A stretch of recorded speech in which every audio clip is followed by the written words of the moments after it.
वर्दी पहनकर एक इंसान किस तरीके से सच को झूठ और झूठ को सच बना सकता है, उसकी वानगी आज की क्राइम कथा में हम आपको सुनाएंगे। नमस्कार, मेरा नाम है दिव्यांशु। लाइव हिंदुस्तान पर क्राइम कथा के आज के इस एपिसोड में आपका बहुत स्वागत है।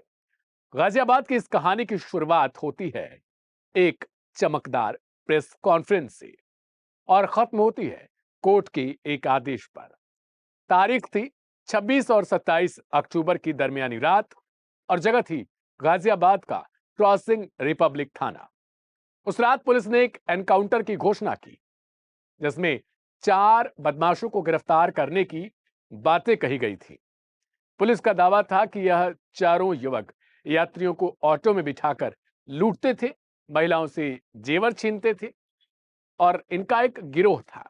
नाम बताए गए इरफान गाजी, शादाब, अमन गर्ग और नाजिम खान। पुलिस ने बताया कि मुठभेड़ के दौरान 2 बदमाशों के पैरों में गोली लगी है। मौके से तमंचे मिले, कारतूस, मोबाइल, ऑटो और सोने के जेवरात इत्यादि बरामद किए गए। और यह सब उस वक्त हुआ जब प्रदेश में नवरात्रि के दौरान यूपी सरकार मिशन शक्ति अभियान चला रही थी। एक ऐसा कार्यक्रम जिसमें महिला पुलिस को सशक्त भूमिका दी जा रही थी और उन्हें अपराधियों से सख्ती से निपटने का संदेश दिया जा रहा था। इस एनकाउंटर की कमान जो महिला थाना प्रभारी थी सरिता मलिक, उनके हाथ में सौंपी गई थी, जिन्हें स्थानीय मीडिया ने मिशन शक्ति की बहादुर चेहरा करार दिया था। लेकिन कुछ ही दिनों के बाद यही कहानी पूरी तरीके से पलट जाती है। मामला तब पलटा जब चारों गिरफ्तार युवकों के वकील ने अदालत में याचिका दाखिल की और यह बताया कि यह एक एनकाउंटर असल में पुलिस की सुनाई हुई एक कहानी थी, उनकी बनाई गई एक कहानी थी। उन्होंने यह कहा कि इन युवकों को पुलिस ने 26 अक्टूबर से पहले ही थाने की हवालात में रख लिया था और फिर रात में उन्हें थाने से बाहर ले जाकर जंगल में गोली मारी गई ताकि एनकाउंटर दिखाया जा सके। अदालत ने इन बयानों को गंभीरता से लिया और थाना प्रभारी सरिता मलिक से कहा कि थाने की सीसीटीवी फुटेज पेश की जाए ताकि सच्चाई सामने आ सके। लेकिन फुटेज कोर्ट में कभी पहुंच ही नहीं पाई। पहले तकनीकी खराबी का हवाला दे दिया गया, फिर कहा गया कि फुटेज पेश करने से मुखबिरों की पहचान उजागर हो जाएगी। अदालत ने दोनों तर्कों को खारिज कर दिया और सख्त लहजे में टिप्पणी की कि पुलिस का रवैया न्यायिक आदेशों की अवहेलना जैसा है। सोचे कोर्ट में अगर आप पेश करेंगे तो कैसे दिक्कत होगी।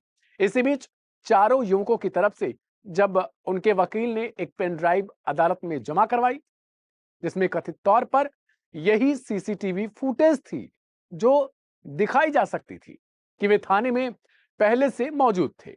यह पेन ड्राइव इस केस की दिशा पूरी तरीके से बदल देती है।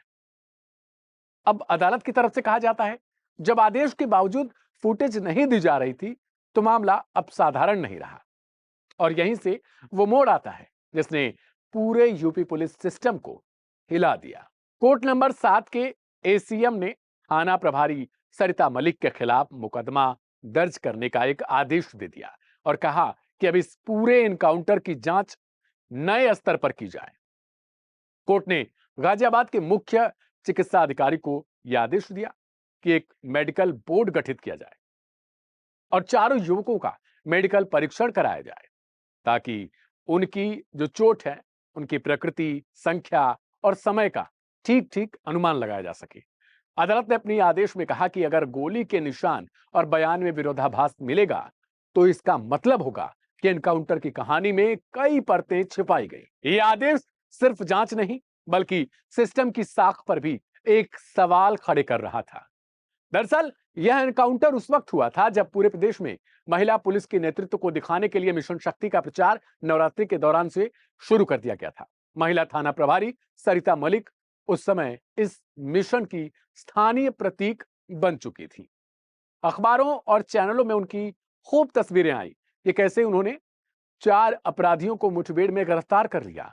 लेकिन जब कोर्ट के आदेश के बाद मुकदमा दर्ज किया जाता है तो वही तस्वीरें अब सवाल बन जाती हैं।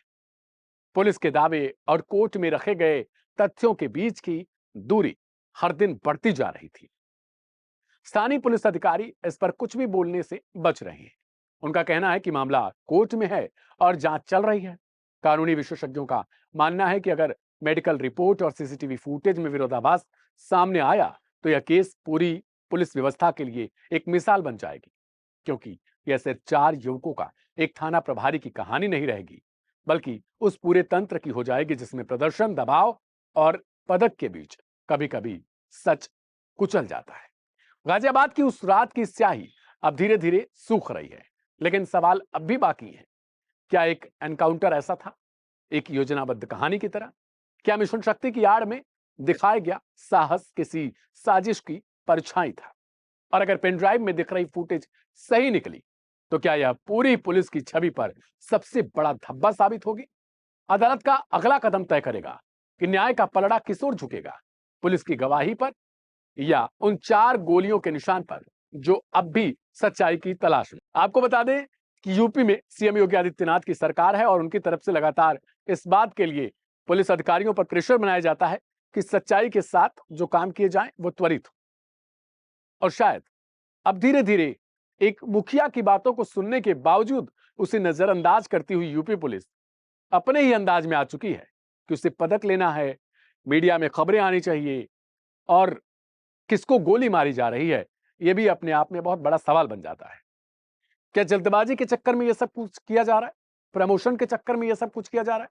या एनकाउंटर करने की होड़ यूपी में इस तरीके से लग चुकी है कि यह दिखता भी नहीं है कि आप जानवर या इंसान किसको गोली मार रहे हैं? ये सबके लिए बहुत अचंभित करने वाली चीज है। सब इस बात को मानते हैं कि अगर अपराधी है, वो लूट खसोट कुछ भी करता है, तो सजा देने का काम कोर्ट का है। हाँ, सजा में थोड़ी देरी मिल सकती है, लेकिन अगर आप जल्दबाजी करते हैं तो कभी-कभी ऐसा भी हो जाता है कि आप एक निर्दोष को उठाकर एक तो जेल में डालते हैं और गोली मार देते हैं। हम यहां ये नहीं कहते कि जिन्हें गोली मारी गई वो निर्दोष थे, लेकिन अगर सोचिए, किसी निर्दोष को जल्दबाजी के चक्कर में जिस तरीके से हम सपोर्ट करते हैं गोलीकांड का, एनकाउंटर का पुलिस के द्वारा, अगर जल्दबाजी के चक्कर में किसी दिन हमारे किसी चित परिचित को मार दिया जाएगा सिर्फ जल्दबाजी में, तो हम पर क्या बीतेगी? और शायद इसी वजह से कहा जाता है कि एनकाउंटर उस तरीके से ठीक नहीं है जो तरीका फिलहाल अपनाया जा रहा है, यानी पकड़ो और तुरंत पोक दो। आपका क्या कहना है क्राइम कथा के इस एपिसोड पर? जरूर लिखिएगा, इस वीडियो को शेयर करिएगा ताकि थोड़ी लोगों तक ये पहुंच बने कि आखिर किस तरीके से अभी फिलहाल एनकाउंटर को लेकर जो खबर चली है उसमें क्या सच्चाई है। मेरा नाम है दिव्यांशु, मिलेंगे अगले एपिसोड में, तब तक के लिए मुझे दीजिए इजाजत। अपना अपनों का बहुत ख्याल रखिएगा। शुक्रिया।